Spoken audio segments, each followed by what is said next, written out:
So a little while ago, I broke this piece here, and they're exceptionally hard to not only find, but also replace, because there's a few crazy tricks that you need to know so that you can replace this without breaking all the tabs off the back. This is what I've come up with, and I'm going to show you how to put your nice fresh garnish on the back of your nice fresh Pajero, and not have this plastic one. Excuse me, I'm filming a video!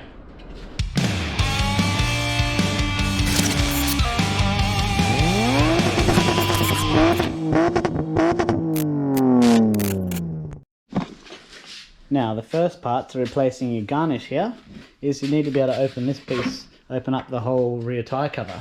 Normally there's a tyre there, I've already taken mine off. But you come around here, there's two holes, undo the plastic, and then get a 21mm socket, and you undo these two here, there's two of them, they come out, and once that's open, you can open this up. Now, what you're looking for here is there's four 10mm bolts. There's a 10mm bolt there, there's a 10mm bolt there, there's a 10mm bolt there, and there's a 10mm bolt there. You can see on this one I've only got this thread left, so that was the only one I had to undo. The rest of them were already snapped off because I broke it.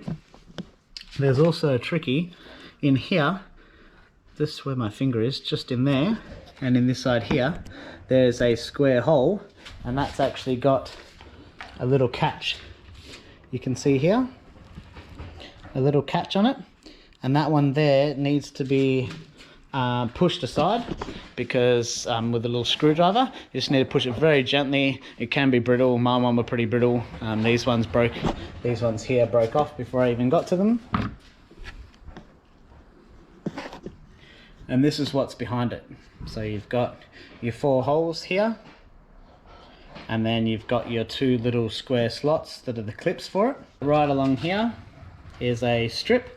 It's actually glued down across here. There's no glue down this bit here, and it's also glued down all this bit here, but it is glued all the way along the bottom as well. There's two sections of glue that you have to get off, and I'll show you the way that I did it and the way that I think is the easiest. First, what you'll need is the ye old Stanley knife. Now, I like this adjustable one because it means this blade is actually pretty flexible. You can get a bit of bend on it, and this way you can go in underneath and get to that without scratching it.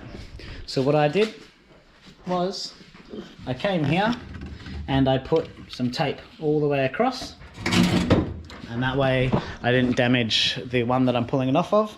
What I did was I grabbed my Stanley knife and I just lightly underneath, pull this all the way to the other side. You just got to remember that there are those bolts here, so when you're coming underneath you can do this. When you come to here you'll have to come up and around and then go back in again.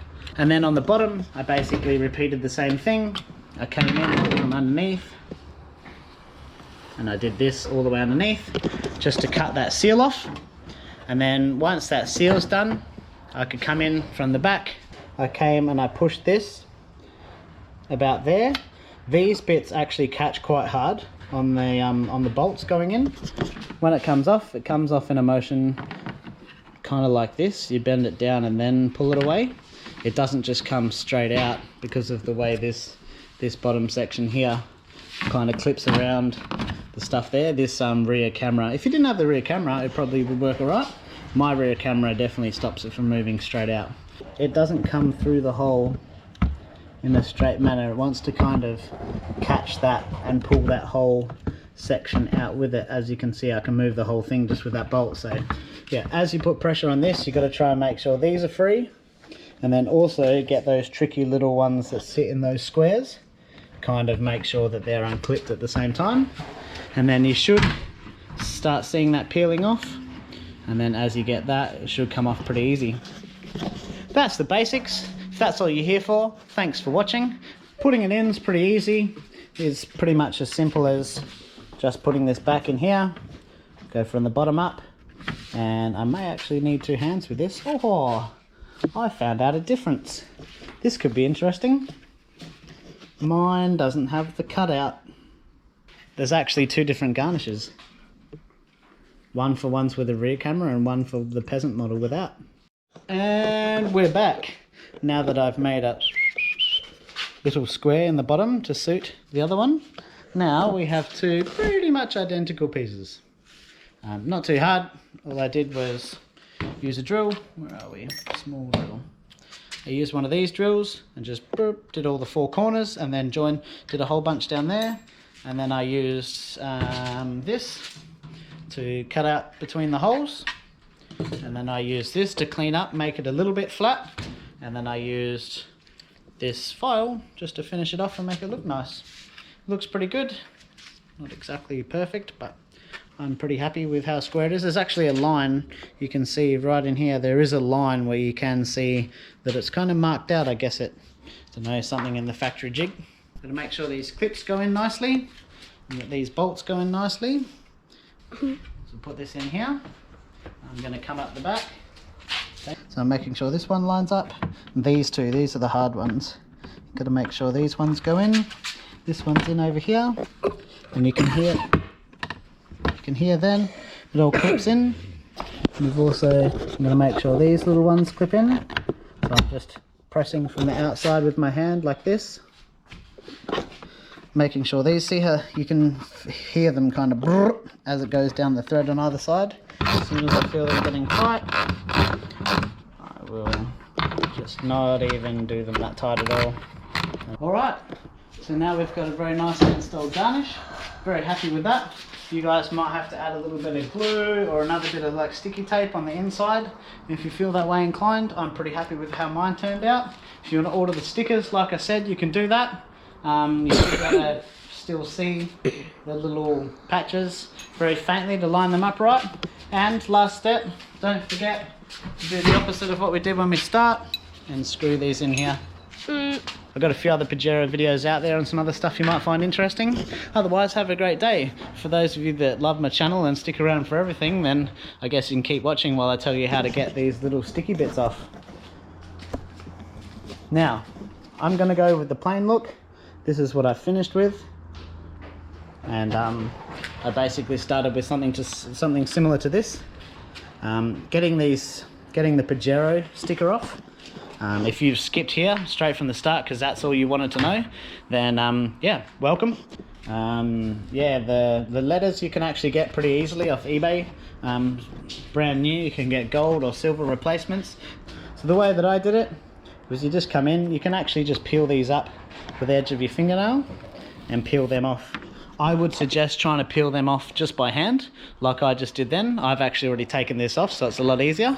But what I'll do is we'll try one from fresh. The O's are the hardest because they don't really have an edge, but we'll go with the A, see if we can get that off. So get my finger underneath and then just pull them up like this. It's pretty easy to take that off. And this way you're left with a nice mark here.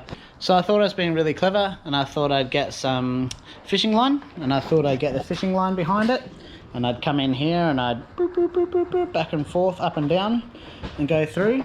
But what I actually did was I actually scratched it. You can just see it here very slightly.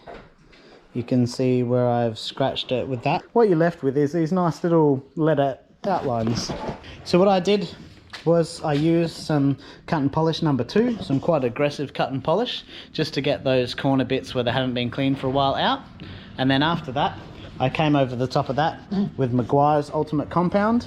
It's probably pretty close to just a number 1 cut and polish. Basically, it's just an aggressive cut and polish, then a lighter cut and polish, and that took all of that out. I did try a few other products. This one wasn't too bad. This one wasn't too bad. This one wasn't too bad either. I did try this plastic and rubber cleaner, but that one's basically just a polish to make it look nice. So yeah, I've tried a few things. This is what I used, and I found that pretty good. I'm sure most of the first and second cut polishes would work pretty well. I ended up finding a nice replacement piece. It was very difficult to get out without breaking it. I took quite a lot of time. I broke the first one pretty badly getting it off, so I was a bit concerned about the other one. I totally understand now why they don't sell just this part. You pretty much won't find it for sale online. I think I found one with LED lights and stuff in it for like $500. That's way too much in my opinion, but it was alright if that's your thing. Oh. That wasn't very good. Dropped me GoPro. Lucky I don't even have a screen protector on it. I broke the last one at Bashfest. Oh. Oh, right in the ankle. Just got shinned. Oh no, disaster. That's a bit of a wild start to your video, but just like getting smashed in the ankle, do you sometimes smash the back of your Pajero into stuff? I did, and I really regret it. Alright, keep the skids off the street, be kind to the people that you meet, and we'll see you at the skate park.